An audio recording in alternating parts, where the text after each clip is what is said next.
దేవుని యందు ప్రియ సహోదరి సహోదరులకు హోప్ నిరీక్షణ టీవీ ఛానల్ తరపున ప్రేమపూర్వక వందనాలు. ఈరోజు మనం పరిశుద్ధ గ్రంథంలో దేవుని నిరంతరం ప్రార్థిస్తూ ఆత్మీయ మేలులు పొందుకున్న వారిని గురించి జ్ఞాపకం చేసుకుందాం. ప్రార్థనలో గొప్ప శక్తి ఉంది. ప్రార్థనలో అద్భుతమైన నిరీక్షణ దాగి ఉంది. అసలు ప్రార్థన అంటే మన తండ్రితో మనం నేరుగా సంభాషించడమే కదా. దేవుని ప్రార్థించి గొప్పగా ఆశీర్వదించబడిన ఎంతోమందిని మనం పరిశుద్ధ గ్రంథంలో చూస్తుంటాం. మనము కూడా నమ్మకంతో మిక్కిలి విశ్వాసంతో తండ్రిని ప్రార్థిస్తే తప్పక మనము గొప్ప దీవెనలు పొందుకోగలము. మన పాపములను మనము ఒప్పుకొనిన ఎడల ఆయన నమ్మదగినవాడు నీతిమంతుడును గనక సమస్త దుర్నీతి నుండి మనలను పవిత్రులనుగా చేయును అని యోహాను రాసిన మొదటి పత్రిక 1వ అధ్యాయము 9వ వచనంలో మనం చూడవచ్చు. అంతులేని చెక్కచెదరని విశ్వాసంతో దేవుని ప్రార్థించి ఆశీర్వదింపబడిన వారి గురించి మనం ఇప్పుడు తెలుసుకుందాం.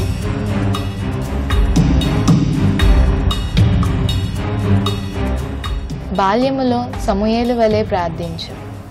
నీవు పోయి పండుకొమ్ము. ఎవరైనా నిన్ను పిలిచిన ఎడలా యెహోవా నీ దాసుడు ఆలకించుచున్నాడు, ఆజ్ఞ నిమ్మని చెప్పుమని సమూయేలుతో అనెను. యవ్వనములో తిమోతి వలె ప్రార్థించు. నీవు యవ్వనేచ్ఛల నుండి పారిపోము. పవిత్ర హృదయులై ప్రభువునకు ప్రార్థన చేయువారితో కూడా నీతిని, విశ్వాసమును, ప్రేమను, సమాధానమును వెంటాడుము. ఉదయకాలమున దావీదు వలె ప్రార్థించు. దేవా, నా దేవుడవు నీవే, వేకువనే నిన్ను వెదకుదును. మధ్యాహ్నమున దానియేలు వలె ప్రార్థించు. ఇట్టి శాసనము సంతకము చేయబడినని దానియేలు తెలుసుకొనినను అతడు తన ఇంటికి వెళ్లి యథాప్రకారముగా అనుదినము ముమ్మారు మోకాళ్ళలోని తన ఇంటి పైగది కిటికీలు యెరూషలేము తట్టునకు తిరుగుబడి ఉండగా తన దేవునికి ప్రార్థన చేయుచు ఆయనను స్తుతించుచూ వచ్చెను. రాత్రివేళల పౌలు శీలల వలె ప్రార్థించు. అయితే మధ్యరాత్రి వేళ పౌలును శీలయు దేవునికి ప్రార్థించుచు కీర్తనలు పాడుచుండిరి, ఖైదీలు వినుచుండిరి. అపాయములో పేతురు వలె ప్రార్థించు. గాలిని చూచి భయపడి మునిగిపోసాగి ప్రభువా నన్ను రక్షించుమని కేకలు వేసెను. దుఃఖములో హన్నా వలె ప్రార్థించు. బహుదుఃఖాక్రాంతురాలై వచ్చి యెహోవా సన్నిధిని ప్రార్థన చేయుచు బహుగా ఏడ్చుచు సైన్యములకు అధిపతివగు యెహోవా నీ సేవకురాలనైన నన్ను మరువక జ్ఞాపకము చేసుకునివలెను. శ్రమలలో యోబు వలె ప్రార్థించు. మరియు యోబు తన స్నేహితుల నిమిత్తము ప్రార్థన చేసినప్పుడు యెహోవా అతని క్షేమస్థితిని మరలా అతనికి దయచేసెను. మరియు యోబునకు పూర్వము కలిగిన దానికంటే 2 అధికముగా యెహోవా అతనికి దయచేసెను. మరణ సమయములో స్తెఫను వలె ప్రార్థించు. అతడు మోకాళ్ళుని ప్రభువా వారి మీద ఈ పాపము మోపకుమని గొప్ప శబ్దముతో పలికెను.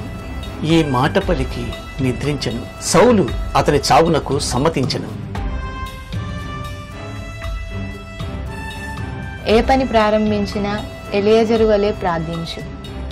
సాయంకాలమందు స్త్రీలు నీళ్లు చేదుకొనవచ్చు వేళకు ఊరి బయటనున్న నీలబావి యొద్ద తన ఒంటెలను మోకరింపచేసి ఇట్లనెను, నా యజమానుడగు అబ్రహాము దేవుడవైన యెహోవా, నేను వచ్చిన కార్యమును త్వరలో సఫలము చేసి నా యజమానుడగు అబ్రహాము మీద అనుగ్రహము చూపుము. పని ముగింపులో సొలొమోను వలె ప్రార్థించు. సొలొమోను ఈలాగు ప్రార్థించుటయు విన్నపము చేయుటయు ముగించి ఆకాశము తట్టు తన చేతులను చాపి యెహోవా బలిపీఠము ఎదుట మోకాళ్ళునట మాని లేచి నిలిచెను.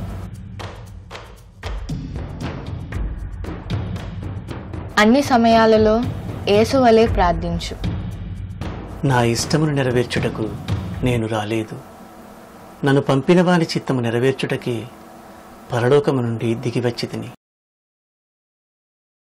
చూశారు కదా, మన తండ్రి అయిన యేసుక్రీస్తు నామంలో నిత్యము మనం కూడా ప్రార్థించుదాం. మనొకరికే కాదు, మన కుటుంబం గురించి, ఇరుగు పొరుగు కుటుంబాల గురించి, మన సంఘమును గురించి, దైవజనుల గురించి, మన దేశమును గురించి నిత్యము మనం మన అనుదిన ప్రార్థనలో గుర్తు చేసుకుందాం. ఆత్మీయ మేలులు పొందుకుందాం. దేనిని గురించి చింతింపకుడు గాని ప్రతి విషయంలోనూ ప్రార్థన విజ్ఞాపనముల చేత కృతజ్ఞతాపూర్వకముగా మీ విన్నపములు దేవునికి తెలియజేయుడి. ఆమేన్. ఈ వీడియో మీకు నచ్చితే మీ మిత్రులకు షేర్ చేసి దేవుని సువార్తను 10 మందికి చాటడంలో పాలిభాగస్తులు కాగలరు.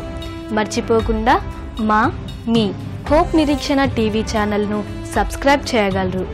Thank you. Praise the lord. Amen.